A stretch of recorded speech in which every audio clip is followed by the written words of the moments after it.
There it is. All right. Okay, cool. Welcome back to episode 11 of the 11, Have We yeah. Made It 11. Yeah, big 1-1.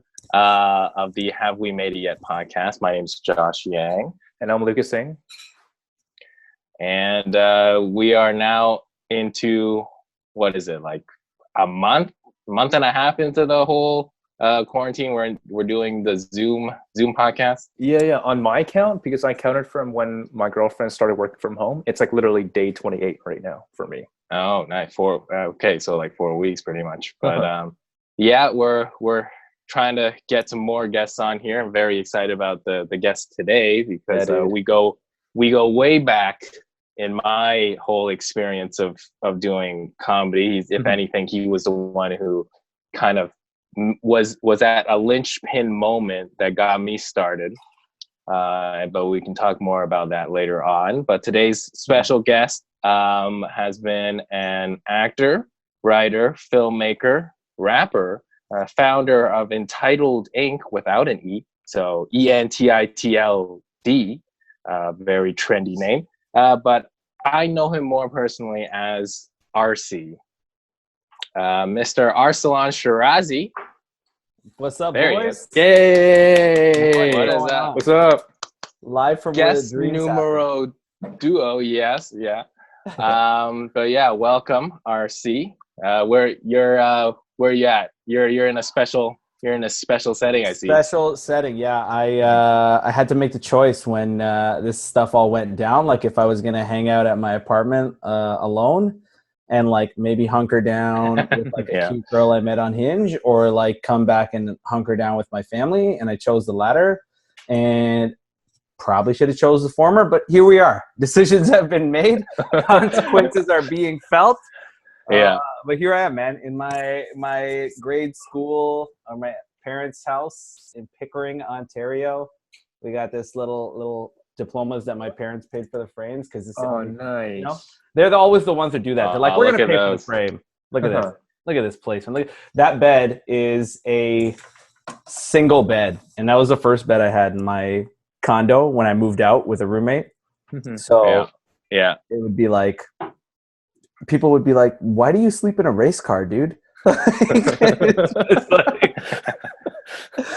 So yeah, it would always be an interesting conversation if someone was going to spend the night. It's like, so should I stay? And you're like, I don't know. There's only room for one person here. So like, dude, I'm surprised there's no posters or any bands on there. Yeah, you know what, man?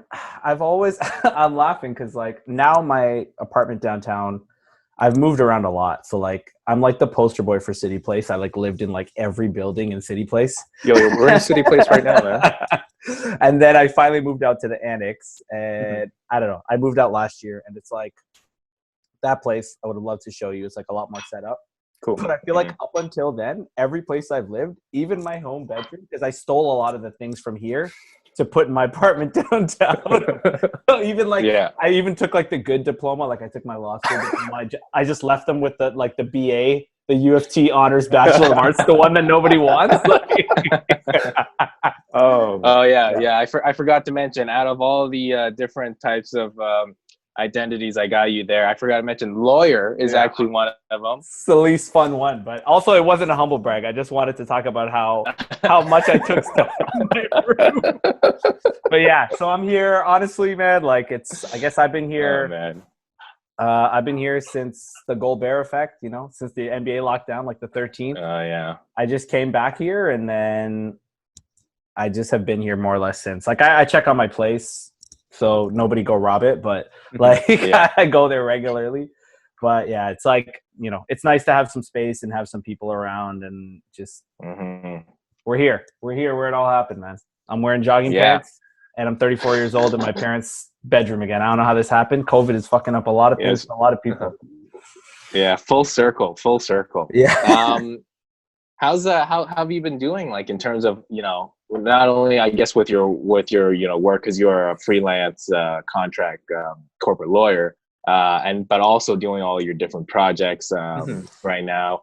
Like what have you been doing in terms of like the artistic side so far? Like while under quarantine and everybody everybody feels like it's on a standstill. You know, comedy, as you know, is pretty much completely dead, except for, you know, some online open mics or online shows. But like acting, how do you feel also, about those? How do you feel about those online shows? Have you done one?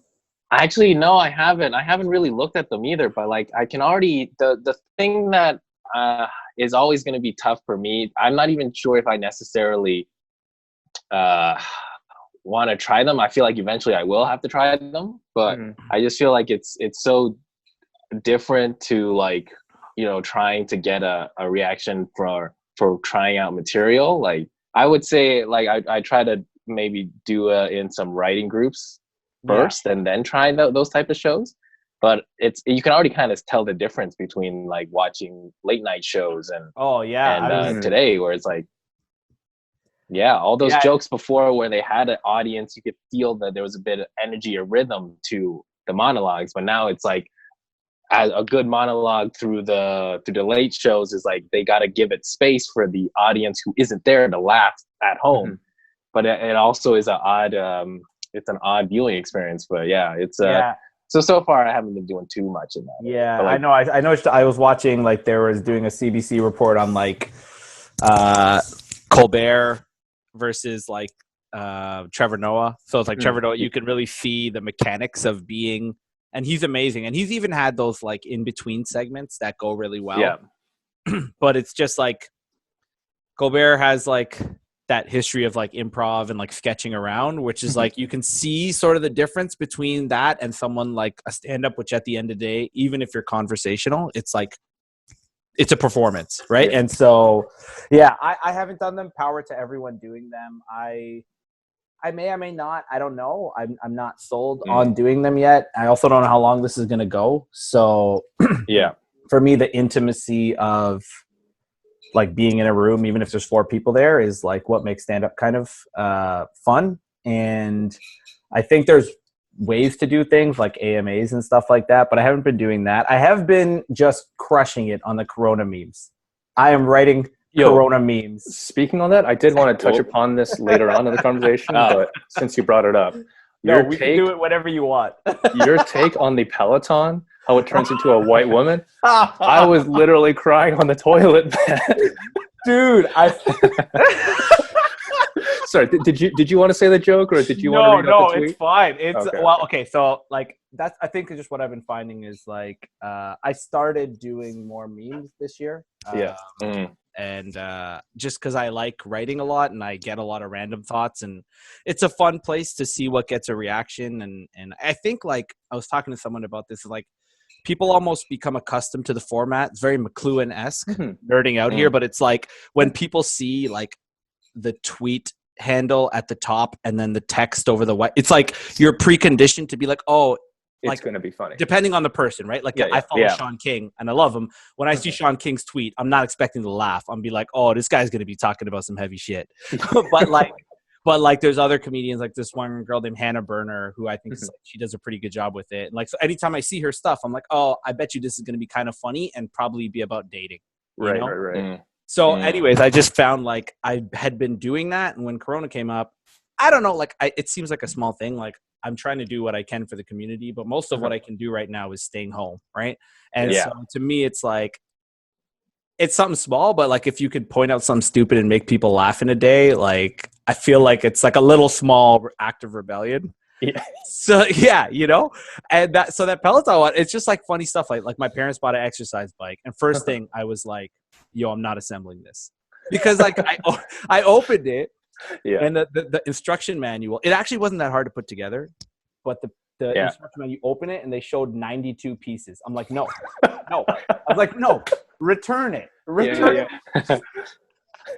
But it wasn't that bad. So I put it together, and then my friend, she's like, oh, do you know Peloton has a free app right now? I'm like, oh, this is how you beat the system. You get a $300 bike from Costco, and then you download the free Peloton app. That's the way to do it. But I was just like, it's things like that. Like, the joke was, to summary, this is a very long story, but I was just like, I just did a free Peloton class, and I cheered when the instructor shouted out pedal past your haters. I didn't know one of the side effects of Corona was that it turns you into a white woman. So, but the funniest thing about that is I get this message from someone and they're like, oh, really funny Peloton joke. And I'm like, who's this person? I don't know them. And I looked at their profile and it was the instructor whose class I used to get Peloton. Nice. Her name's Ali Love. So I messaged her. I was like, so yeah, at Ali Miss Love. Thank you and Peloton for the shout out. So that's funny. God, so man. yeah, it's just like I've had it. I think people like them. I like writing them. And it's just like a way to stay engaged with an audience and also just like work on jokes, I guess, right? And also it's like I feel like when this ends and we go back out to shows, like so many people are going to be telling Corona jokes. I'm done with them by then. I don't want to tell a Corona joke. Nice. It is going to be super weird afterwards, where it's like you almost can't talk about stuff that hasn't happened last, like pre-coronavirus stuff is gonna, who knows how different the world will be post-corona, that it'll be hard to make observations about pre-corona stuff and then having the audiences still have a sense of, connection with those references, where it's like, maybe at the end is like everything will have to be post-coronavirus type of experiences and stuff like that. But it will be very interesting in terms of comedy, like where it goes, because I feel like this is the one time where it's just going to be a black hole of content, or just black hole of like comedic experiences, or like comedic shows or stage time in probably the history of comedy, because literally everybody has stopped doing comedy in traditional sense, and that's never been done before. Yeah. That's so true. It'll be interesting to see how that works out. I am curious about it. But yeah, so I think like I'm focusing a lot more right now on, I do like to write a lot. I find I write at a higher volume when it comes to jokes, like not that I write better than people. It's just like, that's my process. I work on a lot of jokes and consistency as opposed to refining a type 5. And I found I just follow my energy now creatively. Like I've been doing creative stuff for a while. So right now, I wrote a lot of new jokes. I was lucky, which we can definitely touch on, to like sort of do my first half an hour headlining set a couple months before this all happened, where Josh came out to us, aka Glitter Dick, and a trend. Okay. Yeah. So I was happy to have gotten that opportunity, that like first chunk of material. Yeah. If you're looking back on that, like if you think about it, man, that was like perfect timing, because like if you were just to be able to do that now, it was like, imagine when's the next time you're able to even do that. It was a perfect storm. And it was great to be able to do that. Super grateful. So I think right now I'm focusing more on staying creative, but maybe just adjusting the avenue, and also kind of focusing a little bit more on the other parts of the business and the industry, which I love, which is like, like assembling and kind of bringing in more of the team members who I'm working with, and, getting a little bit more of a refined social media strategy, and maybe like working on other projects where I don't have to have such a definitive thing. Like I'm brainstorming some ideas for some new web series and stuff. So like, I'll just write them for the sake of enjoying and writing them, and see where they go without the pressure of like, I got to write a tight 10 minutes because I have a show on Saturday. I'm bummed. Like I was supposed to do Absolute. I would go back to Absolute, the original home of it all, the week before the shutdown. And then in April, like our good friend Luke, who runs Comedy Nuggets, like I was doing 2 or 3 of his shows, and I was going to get to host my first show. So I'm a little bummed about those, but you know what? I'm sure things will circle back, and whenever this happens, Yeah. I mean, how long have you like been, doing different artist projects, would you say, Arsalan? Like, what would be like, you started in when and up until now? Okay. I have props because I'm actually at home. So wow. Yeah. So this is my first project. It's a book. It's called A Sense of Loss. All right. You can see I obviously designed the cover myself because it's not that great. But this is like I'd say this was probably the start of my, and this is like 2004. I started writing this and published it in like 2006. Self-publishing before that was a thing. So yeah, you know, always like to be ahead of the trend. But I'd say that project, it's basically it was like a book. I wrote it. Toronto had this whole thing, the Summer of the Gun, like a little cup over 10 years now, 13, 14 years now, because it's 2020 now. Where just like I was really interested in trying to deal with like a tough issue in like a fictional way. So I just started writing in undergrad. Like I went to U of T, as a big school. I didn't feel that connected to the school at that time. So I was just like looking for a new project.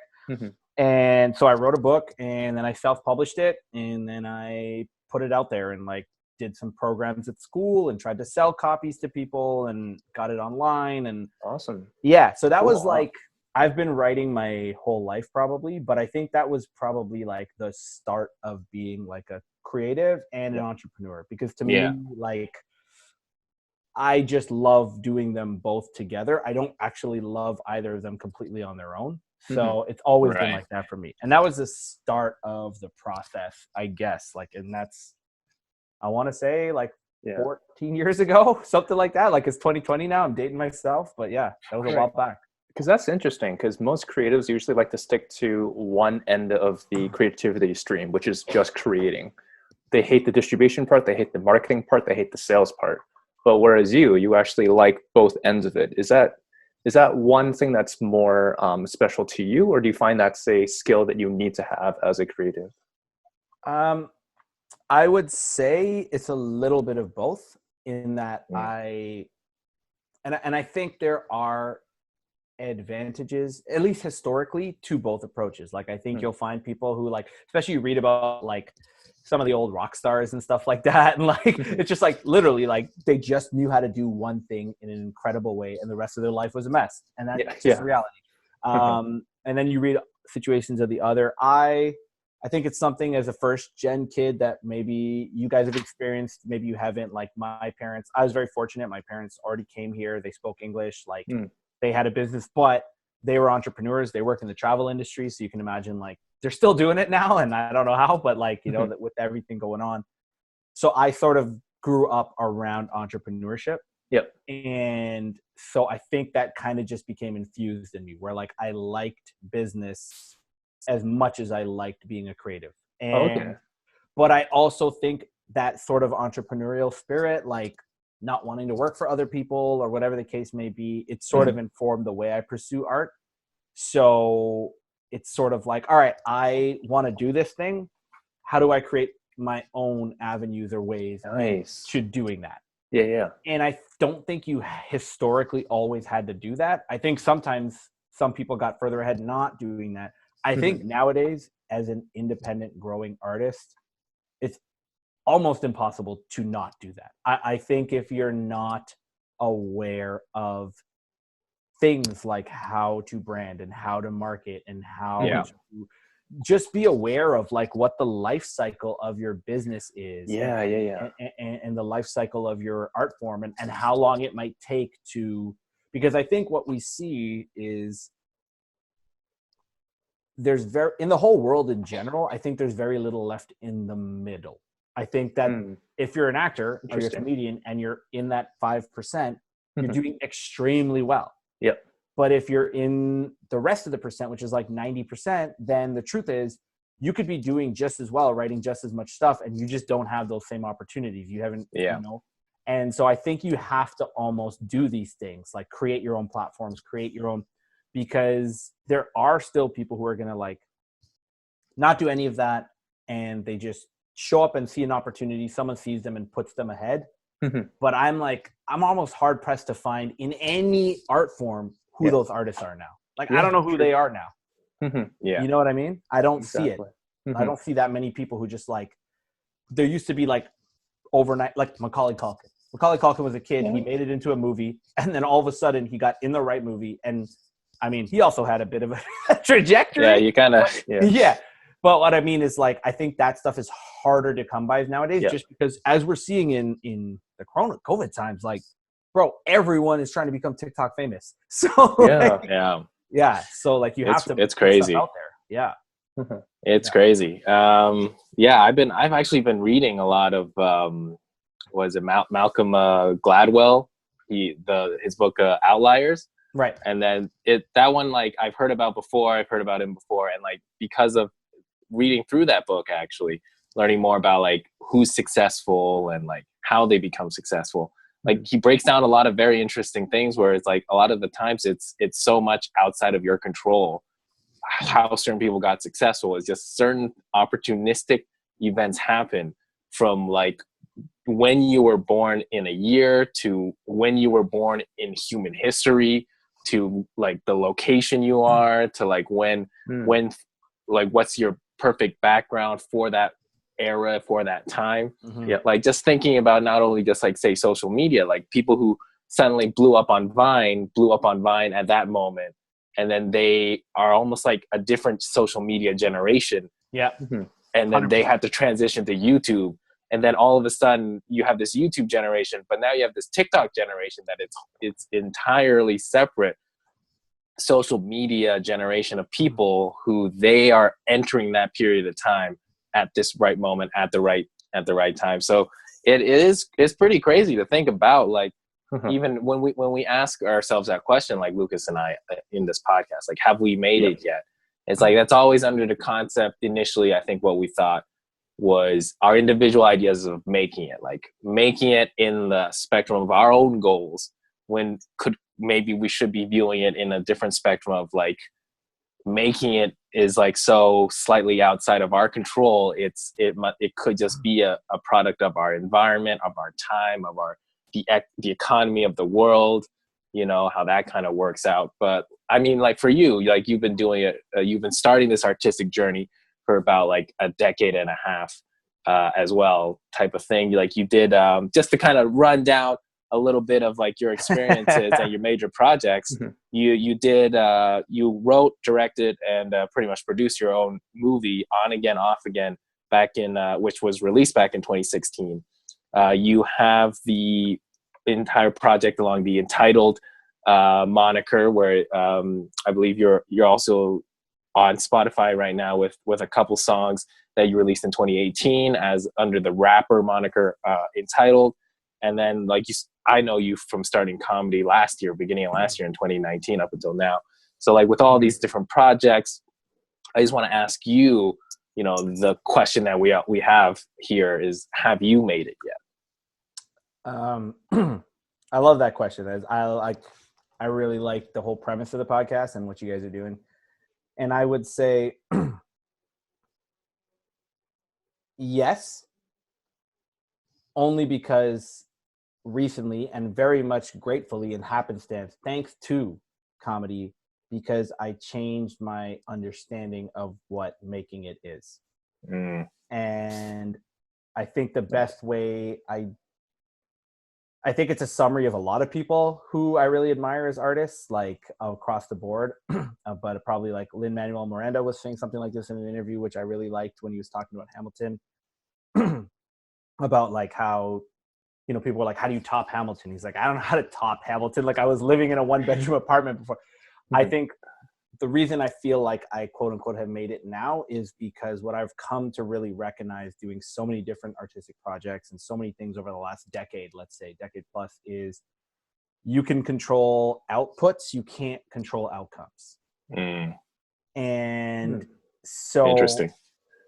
And I think what I recognize about myself from the very early stages is, like a lot of us type A, first gen East South Asian kids is like, you grow up chasing achievements. Like it's just, it's sort of hardwired. It's like you're in school. Like I was a 2-time valedictorian. I was on the basketball team. Like you have all these things. And then what happens is you enter a certain environment. So you enter school, and then the goal is to succeed and excel in school. And then you get out of middle school, and then you get to high school, and then you're like, oh, okay, I need to excel here. And then it's like you go to university. So what happens is, over time, I realized I kept taking that approach of like trying to hit an achievement, getting to it, and then just pushing the benchmark out further. And then I would keep doing that, and then I just kept making the benchmarks further and further. So when I got into the artistic realm, something which, as you guys know, has much less controllable outcomes. Like the inputs don't match the outcomes. It's not a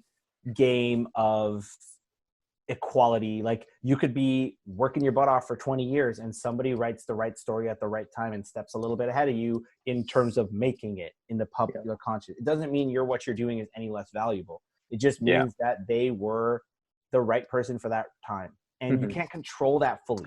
I think you can control how good your art is and work at it all the time, but you can't control the outputs. So I think to kind of close out that thought, over time, I was starting to view everything I was doing as a failure because it wasn't meeting some objective I had in my mind. I made a movie and I didn't win Sundance and then get a movie deal like Lena Dunham. So it was a failure, right? I made music and I didn't get signed to a record deal. So it was a failure. And I think when I started to realize that, well, I'm actually doing these things because even when they're not quote unquote successes, I'm actually just loving the process of creating and putting it out there. That doesn't mean I don't have goals. It just means that to me, making it is actually having the idea and putting it out into reality. Because you don't know if this podcast episode gets 1 million views because somebody liked some weird part of it, or it gets 20 views. You just don't actually have control over that piece. But you do have control of making it and putting it out there and then incrementally trying to get it better every time you do it. Exactly. Like, I totally agree with that, view of, especially through your experiences, because I'm still very new to it. Lucas is also maybe 1 year, year and a half into it, but like you've been doing it for quite a while. So you've had those projects, you put yourself out there and you've seen like those moments of maybe not meeting of what your expectation was. And then viewing it from that and taking that into your further other artistic pursuits, and that can happen over a long period of time. Whereas like say this new TikTok generation, the number one TikToker who has like the most growing influence right now is the D'Amelio girl. Like 15, right? She's like 15 or yeah, something? She's like 15, 16. I had no idea. I didn't know that beforehand. Like I saw her Charlie D'Amelio, and she has like 50, 60 million people following her on TikTok or something. And she literally only started last summer. Oh, that's crazy. Like less than a year. Wait, was it even last? Yeah, it was last summer. It was like, last summer. So pretty much like 6-7 months, who knows, like half a year. Like the beginning of 2019, nobody knew who she was.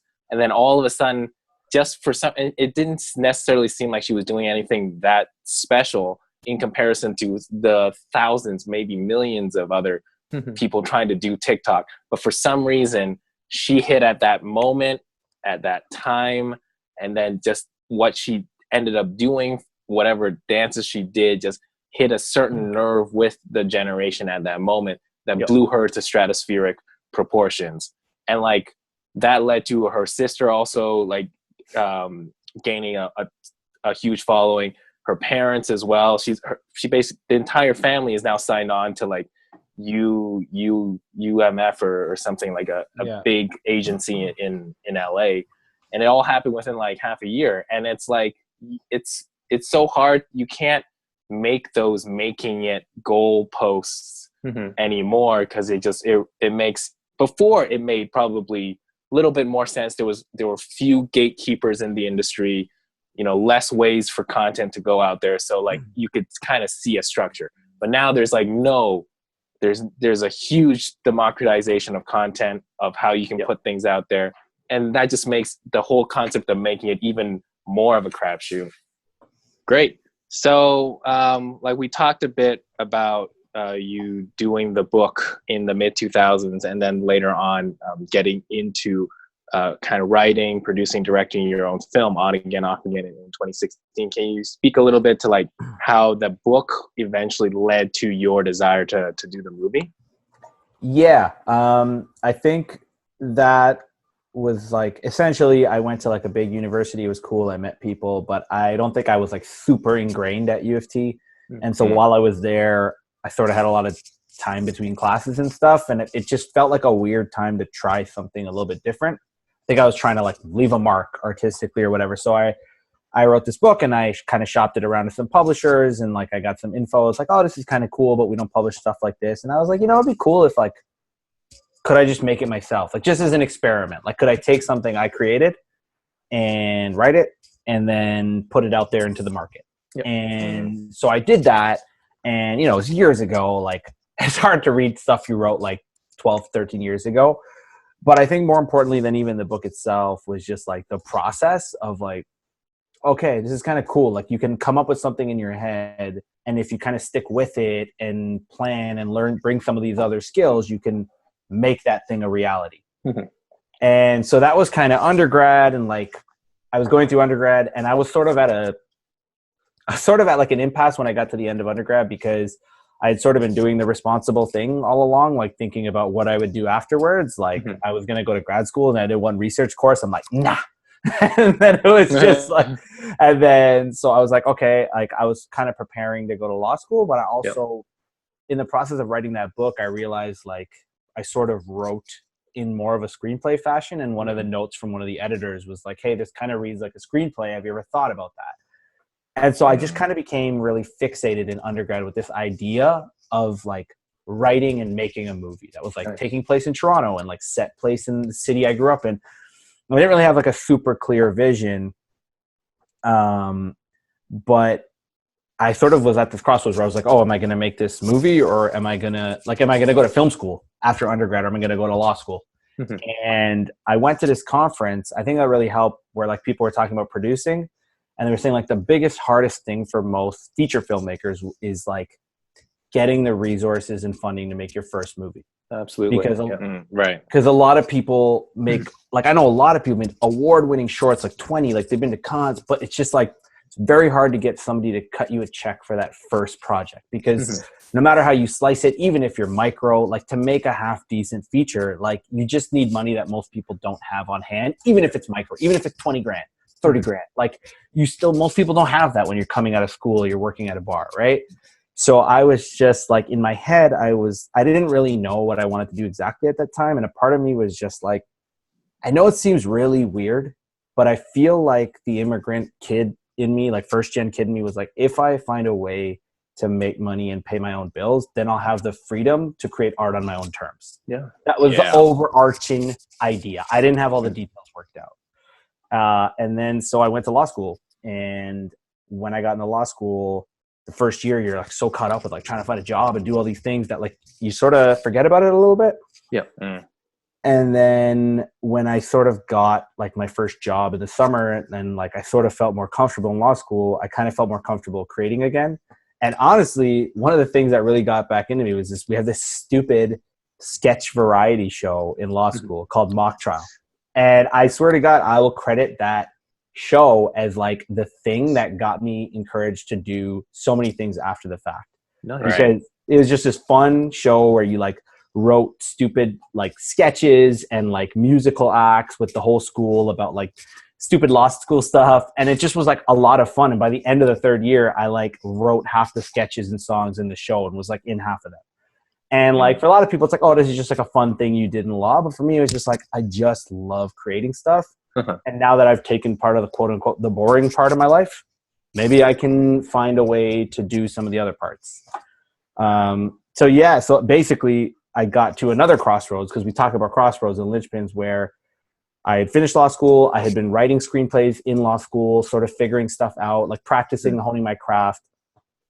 And then I finished my first year working when I did my articling, what they call it. And I had a chance to like either take that job, which I needed because I was like super in debt from law school, like super in debt.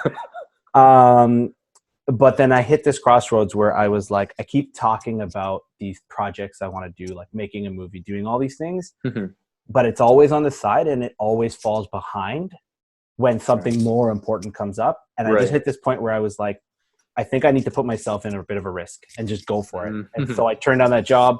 And then I basically spent like the next couple of years, like I left, I went, took some courses in LA. I went and did screenwriting out there. I came back to LA and then I just like gave myself a target of writing this movie and getting it done in a year. Obviously it didn't happen, but that year was crucial because it got me to an end of a first draft and a plan. And that plan I figured all the rest out later, but like the trajectory was there, and knew I was going to put it into action because I made that jump at a certain point, even if it wasn't a permanent point. Right. Yeah. That jumping off point and that runway that you had for that 1 year is incredibly monumental in terms of the trajectory that you will have if you're willing to risk 1 year of quote unquote suffering, or at least deep learning, because you are willing to humble yourself so hard. And that's very commendable, man. Good work. Yeah. It was definitely humbling. Like, no quote about it. But I think you're very much right about, like, that's the thing is, like, at a certain point, I think we kind of get fed this false narrative as artists is like, you always have to be broke and you always have to, like, there's nothing wrong with working any type of job to support your arts. But I think like we've been fed, I think a little bit strategically, this notion that like, oh, if you want to be an artist, you always have to be broke and you always have to be doing these 2 or 3 service jobs and that's it. And I don't buy that 100%. Because I think at the very minimum, if I prove anything from my artist, like you can actually produce a lot of art and also like do okay for yourself. And it's not always easy and you will suffer somewhere, but it doesn't have to be one specific way that everyone runs through things. Yeah. So yeah, I mean, and I, you know, there's a million details there, so I'll try not to give you all of them, but that like project from end to end of getting that movie out, from the time I made that decision to leave that first job. And in the process, I did so many other things, like start my own law firm and start freelancing and anything I could do to make this whole thing happen. Doesn't make sense now, or it does make sense now, but in the process, it didn't. That whole process, I think, was from like 2012 to 2016, let's say. It was like a 4 to 5 year process to get from like inception of like, I am going to do this thing, and then that thing actually coming out somewhere was like a 4 year process, because that's kind of how these things go. Yeah, it's crazy. I mean, like, well, so far, like, I've seen the trailer of the movie, because like I didn't realize it was like a 90-minute film, and that's feature length level film, and that was like your first foray into directing and writing, and like. How was the production experience that leading up to it, and then actually setting your scheduling, your date of starting production, finishing acting and production and that kind of stuff? Yeah. I think what's really important when you're doing projects is if the people you're collaborating with, I don't think they have to think exactly like you. I think there needs to be a shared sense of we can do something. Yes. Because I was coming out the gate and I had done research, like I knew what I didn't know. Like I was following certain models, like I was following what Lena Dunham had done with her movie Tiny Furniture and how it like kind of led to Girls. And that was kind of like, oh, like somebody's actually doing this. I think that was a kick in the pants. I was like, I always talked about like, oh, I could probably make a movie for like 40 grand and just make it about my life and shoot it in a bunch of small places. And then I was like, oh, somebody actually did this and did really cool. So at the very minimum, like it's actually doable. So I think it was weird because a lot of traditional film people were like, no, you can't make a feature for that budget, and it's your first time out. Don't do it, and it's not possible, and yada yada yada. So I was fortunate that like I spent a lot of time looking for people who had the skills that I didn't have, but had my shared mindset. So they were also like, yeah, we haven't made a feature yet, but I've made this short, this thing, and I think together. My co-director's name was Biko Franklin, and my co-producer's name was Mike Lickford. And similar backgrounds, guys who were working on stuff. I had seen like a parody video they made for like a law song, because one of the guys went to law school, and I was like, this is dope. Nice. This is dope. And I feel like, I think if anything, I create a lot, so I'm able to like see people who have dope potential, and I try and pull them in on things that they want to be a part of. So so it was just like the process was, in my mind, I was like, I'm going to do this. I'm going to quit this job. I'm going to go out to LA for a few months, come back to Toronto. And at the time, I didn't know. I was just trying to pursue the arts. So I was like, am I going to stay in LA? I don't know. I didn't really know and I think that's a big thing I always want to advocate for artists is like, people won't give it to you, but carve out that space to be okay with figuring it out. Yeah. Because nobody will give it to you. They'll always want a straight answer from you. And I could not tell you 5 years ago that now I would be doing stand-up sets, and like I couldn't tell you that trajectory would lead me here or any of the parts of that movie. So I think it's really important to carve out that time to figure stuff out, test stuff out, get stuff right, get stuff wrong, because that will eventually get you to some semblance of what you thought out with. But people will not give it to you, especially, look, let's be honest, especially depending on the background you're from, like your families and stuff, like your friends, like some of them might get it, but some of them will not. They just no, for sure. So yeah, I think like I had thought this project would take me a year. Like, and by the time that year was up, I had like been to LA, came back, had a lot of false starts, and I had like a rough first draft of a script, like our second draft. So by that time, I had kind of chunked away some of my money that I had been working, saving, and I had a choice to make, which was, do I spend it all on living, or do I work and then save that by the time I get to production? So I took the latter. I started freelancing a bit. I started my own business because I couldn't find a job that would give me the additional time to work on stuff. But I had a hard skill. So I was like, maybe it seems stupid to start one business to support another in a lot of people's mind. Right. Yeah. But my thought process was, if I can figure this out, I'll get to a point where the business income, because I just see these all as parts of my life. The income earning stream of my life will be flexible enough that I can support the other parts that have long-term value, but might not generate income right away. And once I did that, and that's why I think there's some value in the coming into the arts sometimes as an outsider, because you're not stuck up with these ideas of what it means to be an artist. My end goal was to make a movie. That was it. However I could do that, that was it. Yeah. So yeah, the whole process, I think, like, I worked for a bit, we shot, we wrote for about a year and a half, building up that relationship with my co-directors. And then the shoot was about 30 days. And then we came back about a year later because everyone had other jobs, and we changed the ending because we wanted to reshoot some of it. Right. And then we submitted for a year in like 2017, I want to say. I'm trying to get all the time right. For film festival, like 2015, 2016. And we didn't get in 2016. Yeah. The Mosaic Film Festival. Mosaic Film Festival. Shout out to Mosaic Film Festival. I applied to all the big film festivals, and this is what I talked about. You can't control outcomes. Maybe I was a bit naive. I thought this was great. It was going to get into a bunch, and we applied to like 40 film festivals, 50 film festivals. None. Not a single one we got into. And right when I was like, I don't know what to do. I'm out of money. I'm not working right now. I don't know where to take this. Do I put it online? What do I do? I reached out through a connection that I had made. Somebody's like, hey, we can't take your thing, but there's this film festival, Mississauga. They focused on South Asian film festivals. Cool. South Asian diaspora. Usually they show films from South Asia, but they like the diaspora. So I reached out to them and I was like, hey, listen, I'm a local filmmaker. I know this isn't exactly in your catalog, but I promise you that if you take this film, I will sell out my show. And they're like, okay, that's cool. Like, it seems cool. We don't really have sales. I was like, I promise you, I will put a butt in that seat every night on Saturday night if you give me a Saturday night. Wow. I just told them that straight out the gate. And they were like, okay, sure. They watched it. I used everything I could. And at the last film festival I applied to, I got into.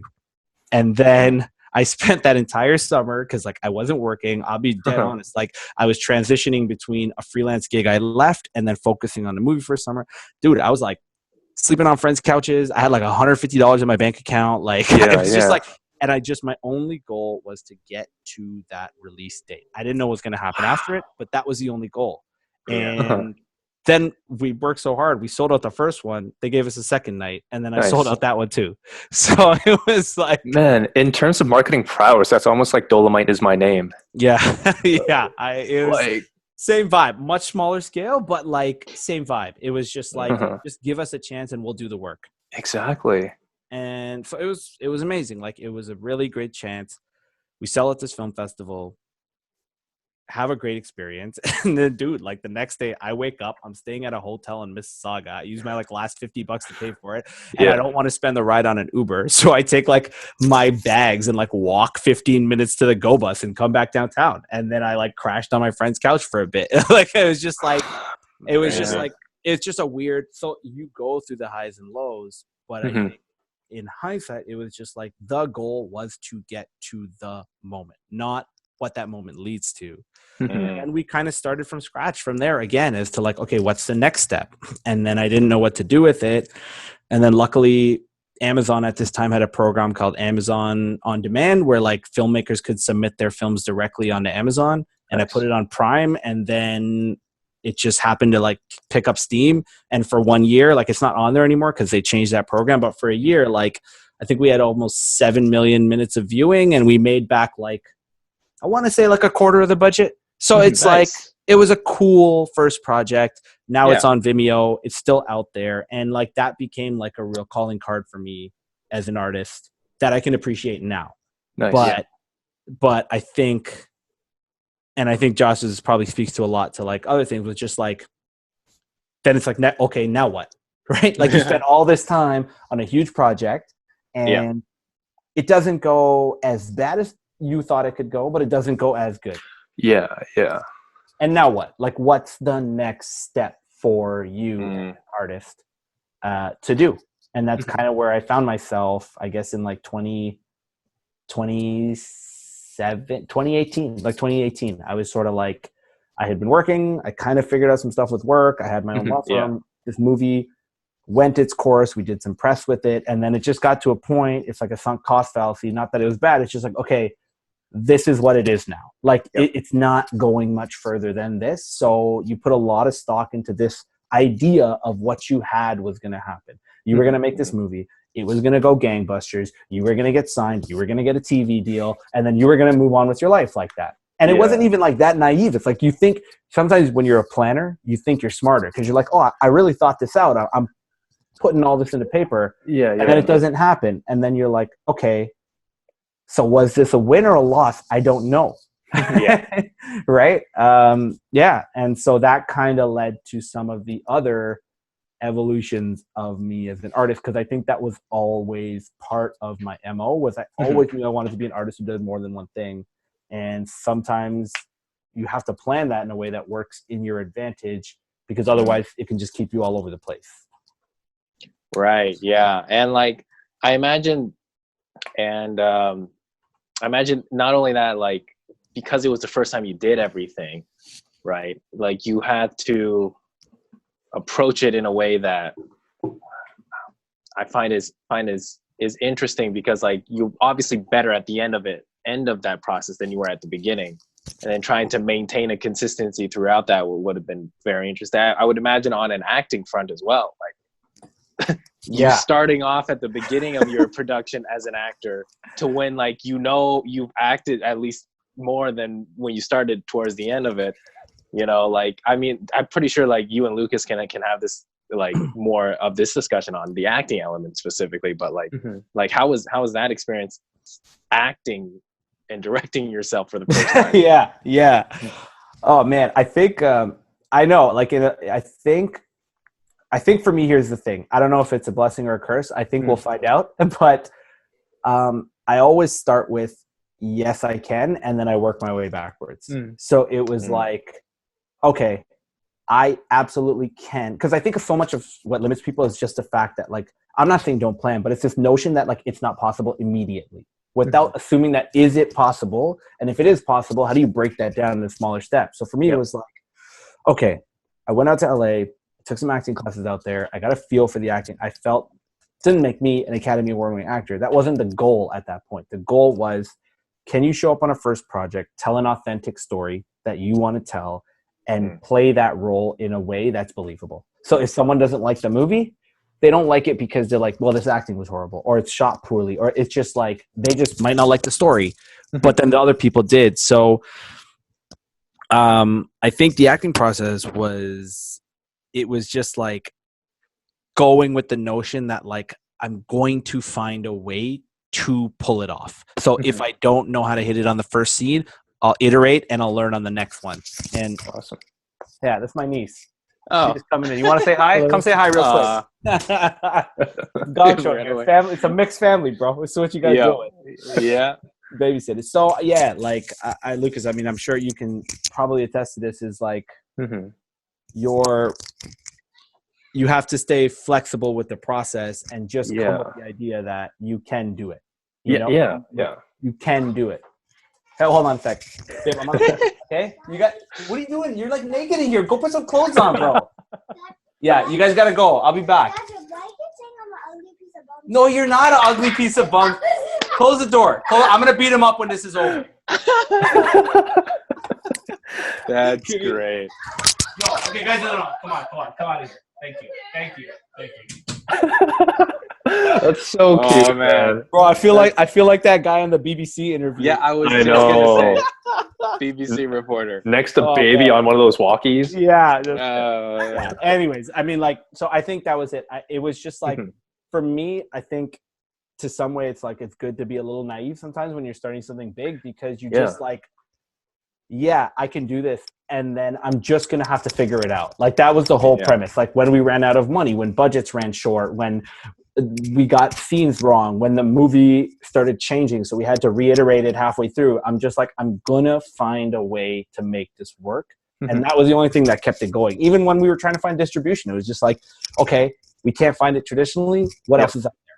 So yeah, that was a big part of it. Isn't that the thing though? It's if anything the arts has ever taught me, it's how to deal with uncertainty. But at the same time, it almost feels like it's catered to people who just have a high tolerance to stomach these kind of uncertain terms. Like funding is a huge thing. CMF funding, good luck trying to get that on an off season. You know, in terms of availability for actors and directors, your producer could be the best producer, but if you have no actors that are available at that time, like, good luck with that. So just, can you stomach things and can you roll with the punches and just roll with it? Yeah. And I think, you know, what I've tried to learn is like, how do you make it so that, I think Seth Godin, who I really like a lot, he was like, you know, for 7 years I was on the verge of bankruptcy. And so when I got through that, I decided that I wanted to make it that my next play, whether it won or lost, would never take me out of the game. And, you know, so sometimes that's like an iteration. So like, my goal was always like, take a very expensive art form and make it. And I did. I think like just production value alone, our movie probably should have cost double, but we paid everyone. Everyone got paid. And then so it's like, yes, it was expensive to most people's mind, but in terms of proving my track record as a business person and a producer, I know that if 5 years from now I go back down the road and I reach out to those casting agencies and they're not going to be like, oh, this was like a rinky-dink production. It was like, no, everyone got paid on time, the project got delivered, and the project's on IMDb, the people who were involved in it got credits for it. So it's like, cool, you're setting up a track record for what you're doing going forward. That's inspiring, man. I love that in your first out time at bat, everything ran as smooth as possible.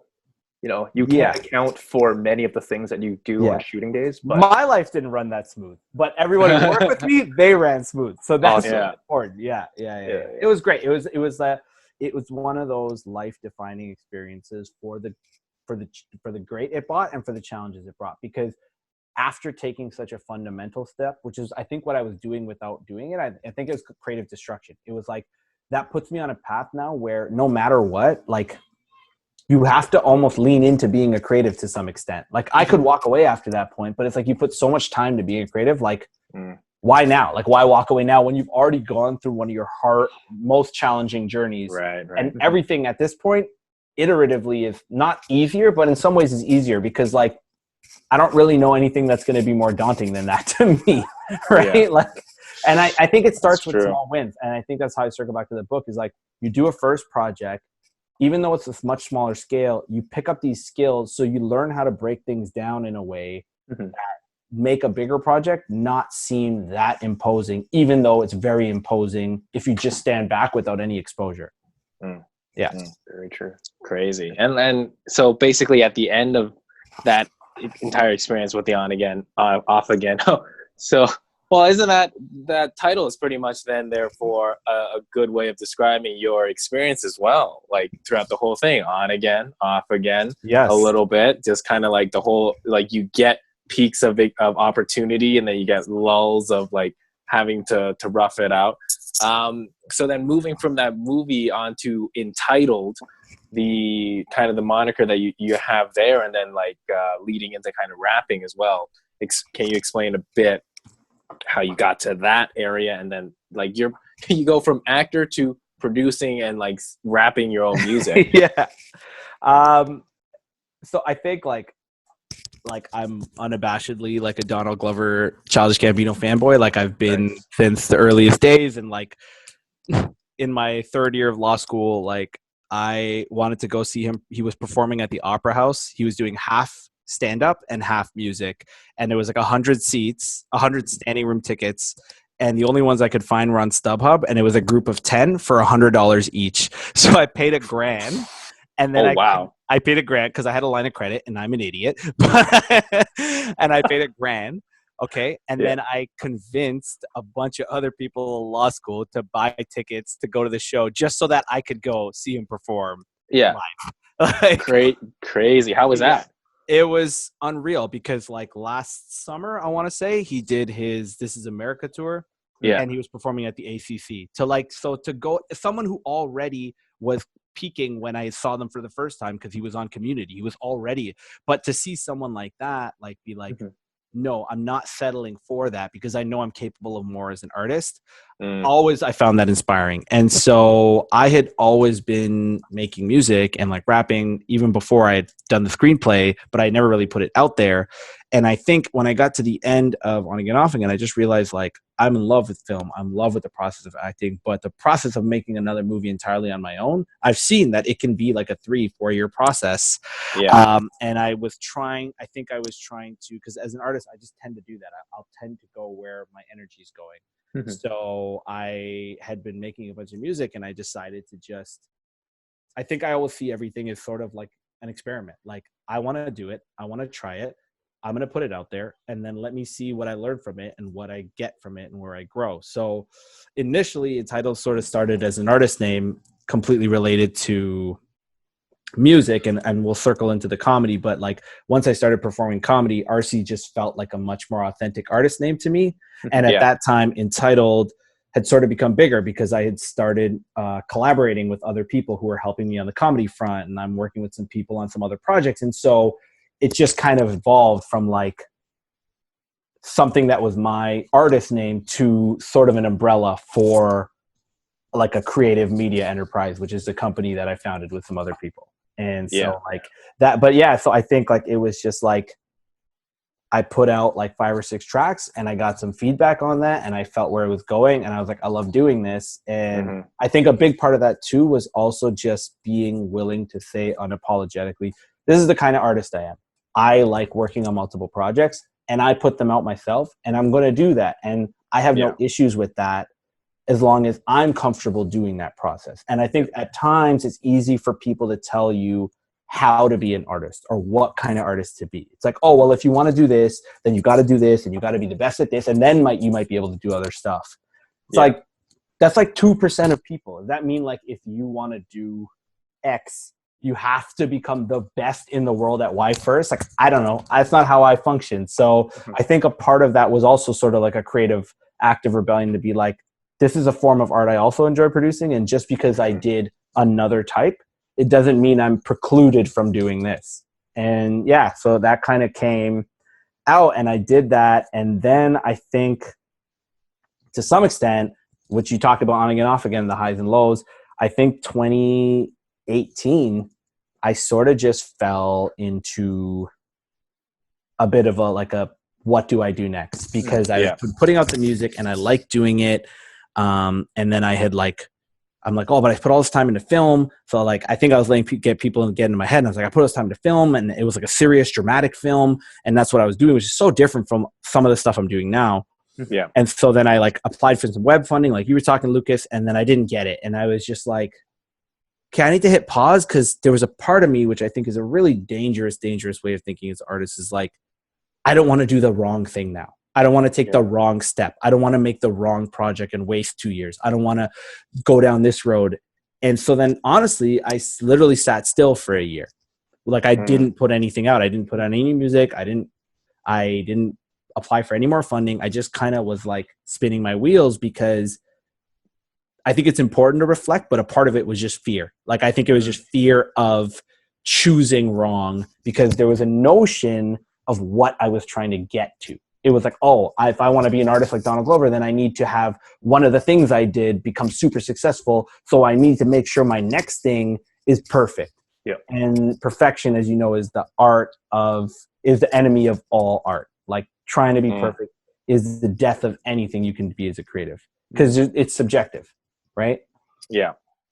And, not to just arc my whole story through, But luckily, what happened is I had a lot of people, been friends, colleagues, pushing me for like a couple years to be like, yo, you should do stand-up. You should try stand-up. I had friends who did stand-up. Like I had a roast for my birthday a couple of years ago. Nice, 4 of my friends got together, and one's name's Luke Field. He runs the Beaverton, hilarious satire website, and like they had their own show, and like he organized it, roasted the shit out of me. So like that had always been in the thing, but in my mind now, I was afraid. I was like, I already have done a few things, and none of them have succeeded, quote unquote. I don't want to pick another option and spread myself thin again and not do well.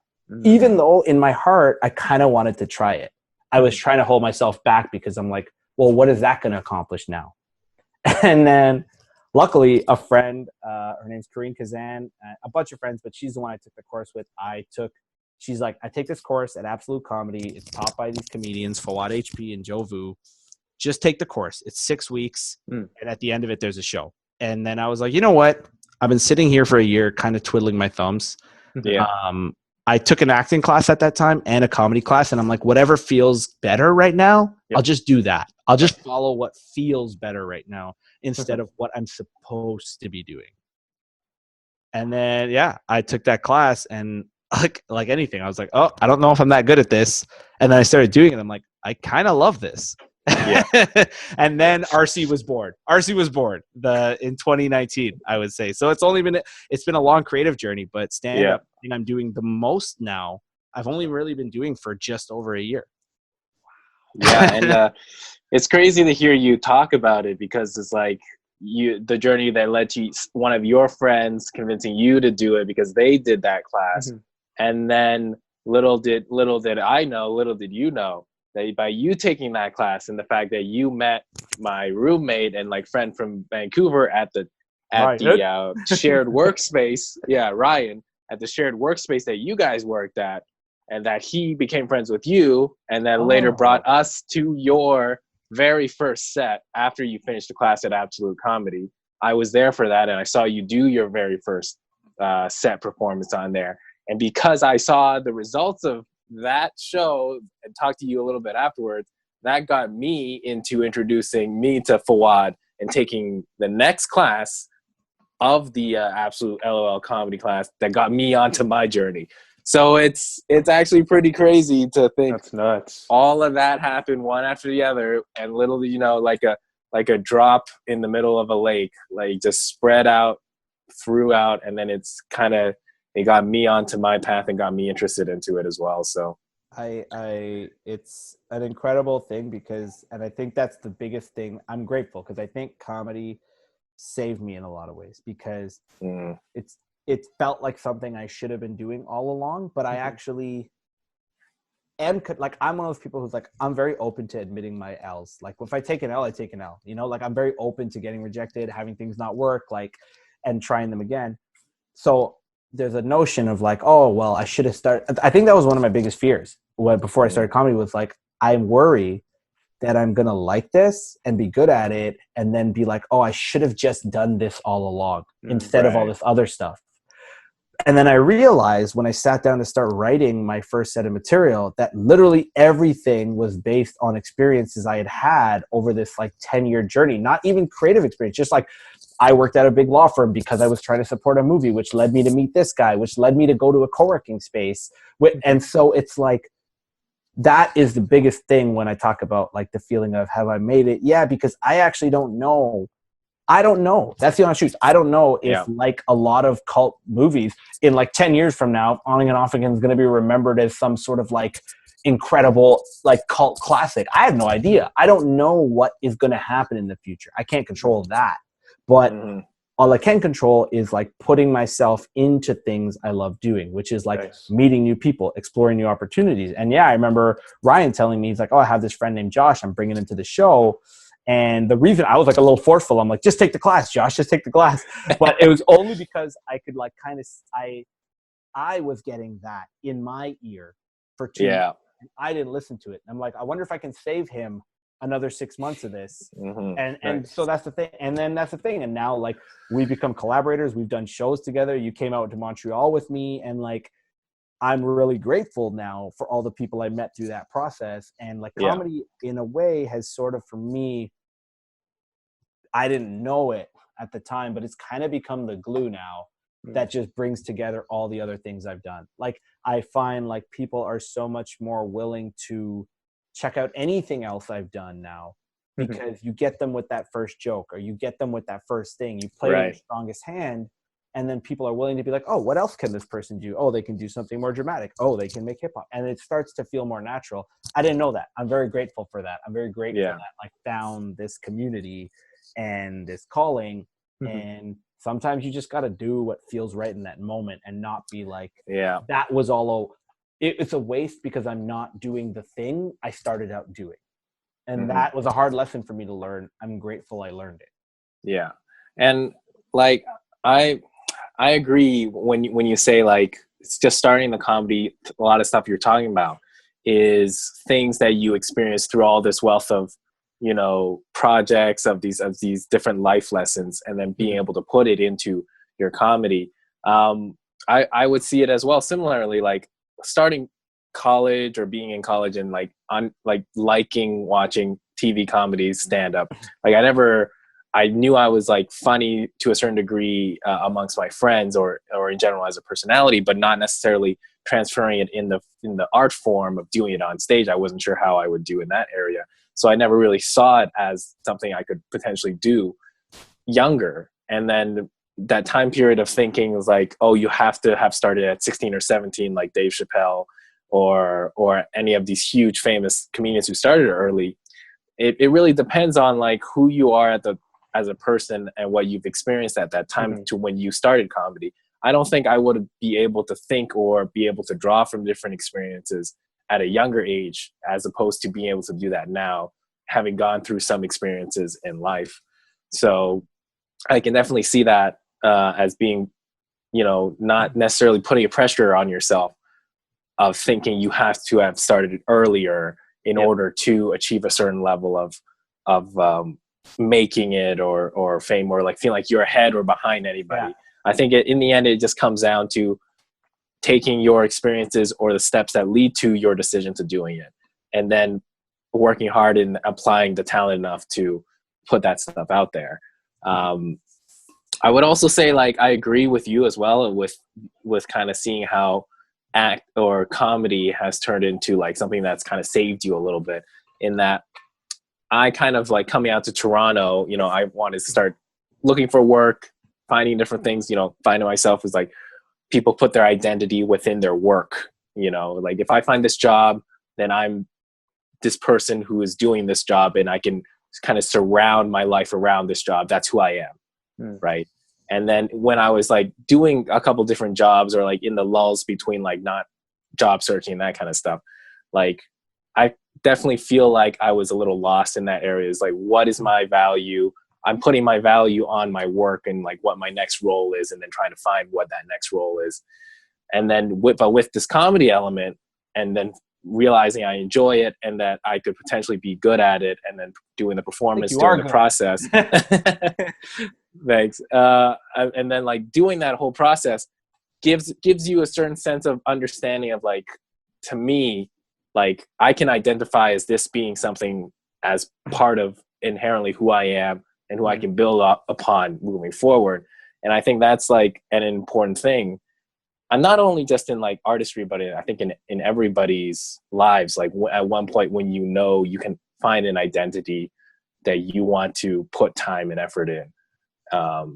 And like, I'm kind of jealous at the people who are like, I knew I wanted to do this 100% when I was younger, as opposed to like, you know, everybody having their own time figuring things out to find out this is what I want to do. I was always a little jealous at people who were like kids, like, oh, I know I want to be this. Because then you can kind of, if you know that, you can identify as that is who you want to be, then you can put in all that time to becoming that person. And then later on.